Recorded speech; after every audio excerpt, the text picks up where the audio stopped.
teman-teman, jumpa lagi denganku Awang Kagunan Rahayu. Oke, banyak pertanyaan. Bun, piye to carane itu untuk bikin pikiran diam? Wah, cara untuk membuat pikiran diam. Jadi banyak orang yang ingin punya kemampuan untuk bisa mengelola pikirannya. Atau bahasa ekstrim dari temanku itu bikin pikirannya itu diem. Gimana caranya?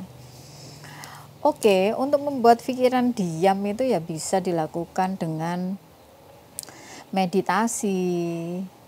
Tapi itu bukan berarti diem, kosong, terus gak mikir apa-apa ya. Masih ada yang berjalan. Tapi pada saat itu kita punya kemampuan untuk menerima. Dibiarkan jalan tapi nggak direspon. Sebenarnya kan pikiran itu mau lalu lalang, trafiknya sangat cepat, nggak masalah kan. Mau dia riuh penuh, sebenarnya kan nggak masalah. Asal kuncinya tidak direspon. Yang masalah itu pada saat direspon oleh rasa, itu yang bahaya. Ketika pikirannya kemana-mana, ya. Pikirannya traveling kemana-mana, habis itu rasanya merespon. Nah, itu yang kurang pas. Selama rasa tidak merespon, tak pikir juga nggak ada masalah. Karena meditasi itu kita nggak benar-benar diem pikiran. Meditasi itu bukan berarti pikiran benar-benar kosong, enggak.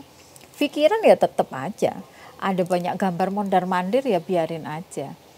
Tapi rasanya tidak merespon. Nah, oke. Kalau untuk bisa di level itu kan butuh latihan. Butuh proses. Butuh waktu. Ya. Dan itu butuh ketekunan. Itu prosesnya panjang. Dan biasanya orang itu banyak yang gagal karena apa? Karena bosen. Itu kan kegiatan yang ya nggak ngapa-ngapain.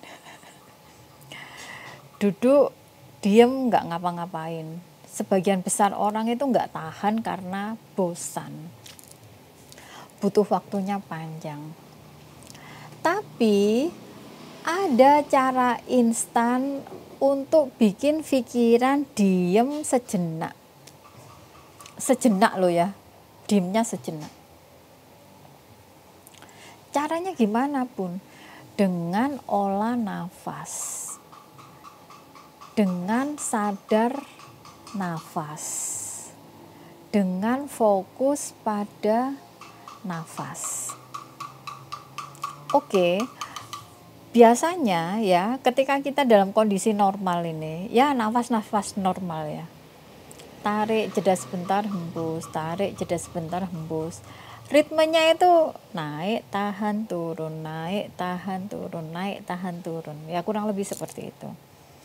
Tapi pada saat kita emosi atau pada saat kondisi di mana adrenalin kita terpacu, coba diperhatikan, nafasnya kan jadi lebih cepat.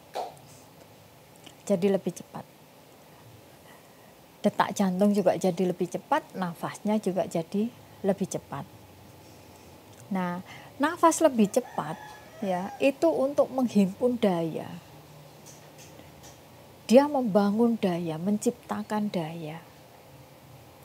Makanya akhirnya aktivitas yang dilakukan itu juga jadi lebih cepat. Misalnya pada saat lari kan nggak mungkin dengan tarik hembus nafas pelan. Pada saat lari kan nafasnya juga cepat. Karena itu untuk menghimpun daya. Pada saat emosi, pada saat marah-marah, nafasnya kan jadi lebih cepat. Makanya dia bisa marah, bisa emosi, dia bisa teriak, dia bisa melakukan hal-hal yang di luar kendali. Karena apa? Powernya besar. Nafas cepat itu untuk menghimpun daya. Sementara sebaliknya, ketika kita bernafas lamban, ya, itu untuk membuat semua yang kita lakukan itu akhirnya lebih tertata. Kalau lebih tertata, akhirnya kita bisa lebih cermat, ora keburu-buru. Oke, ini bisa dicoba ketika ada orang marah, ketika ada orang emosi. Coba minta dia untuk memperlambat nafas. Atau biasanya ya, pada saat emosi kita tarik nafas panjang, habis itu dihembuskan cepat. Tarik nafas panjang. Ada peregangan otot. Tubuh jadi lebih rileks, pikiran jadi lebih rileks. Karena apa? Pada saat hembus nafas dengan cepat ada pelepasan emosi. Ada proses pelepasan emosi. Nah, ketika kita pengen berjeda sejenak supaya pikiran kita itu bisa diem, pikiran diem ya. Kalau kita minta untuk diem ya, biasanya itu sebaliknya. Ya. Ada satu tips ya, atau ada satu cara sederhana supaya bikin pikiran kita diem sejenak. Sejenak ya teman ya. Caranya gimana Bun? Sadar nafas. Tarik nafas panjang. Pelan aja nariknya. Tarik nafas panjang. Jeda sebentar ya. Tahan dulu. Habis itu hembuskan perlahan.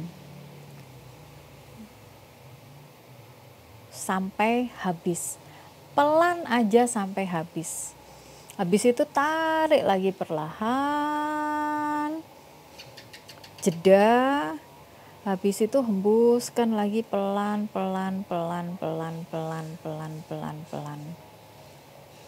Ya.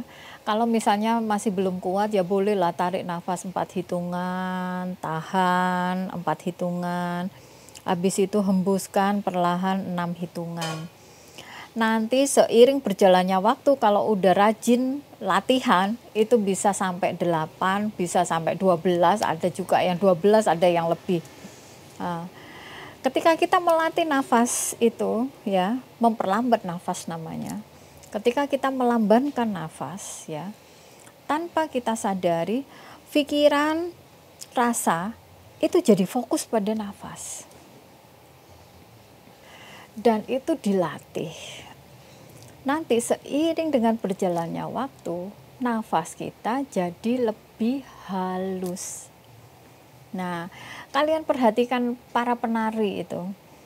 Penari-penari yang ada di keraton itu, ya, tarian-tarian yang ada di keraton itu kan tarian yang sangat pelan. Benar-benar slow motion. Aku lupa itu tarian apa namanya ya. Tapi itu benar-benar tarian yang pelan, yang kita aja yang ngelihat itu ngerasa ikut capek. Karena tariannya lambat, gerakannya lamban. Dan biasanya para penari itu kan nggak pakai baju, hanya pakai kemben ya. Coba kalian perhatikan nafas dari penari-penari itu. Halus teman. Nggak ada itu terengah-engah. Mereka menari, habis itu menggunakan nafas lamban dengan senyum yang tidak lepas, dengan wajah yang datar, wajah tanpa emosi. Nah, aku sering lihat penari itu ada di Keraton Jogja, ada di Mangkunegaran. Nah, pada saat mereka menari itu aku perhatikan, luar biasa. Jadi ya itu olah nafas. Menari dengan cara begitu itu olah nafas, itu olah tubuh, itu olah rogo, dan itu olah rasa. Karena semuanya bekerja pada saat itu. Ya. Kita yang bukan penari, yang belum bisa menari, ya, kita bisa olah nafas. Kita bisa belajar untuk memperlambat nafas dengan cara seperti yang aku sampaikan tadi. Terima kasih banyak, semoga bermanfaat Jangan lupa praktek. Kalau sudah praktek, jangan lupa komentar. Rahayu. Dadah.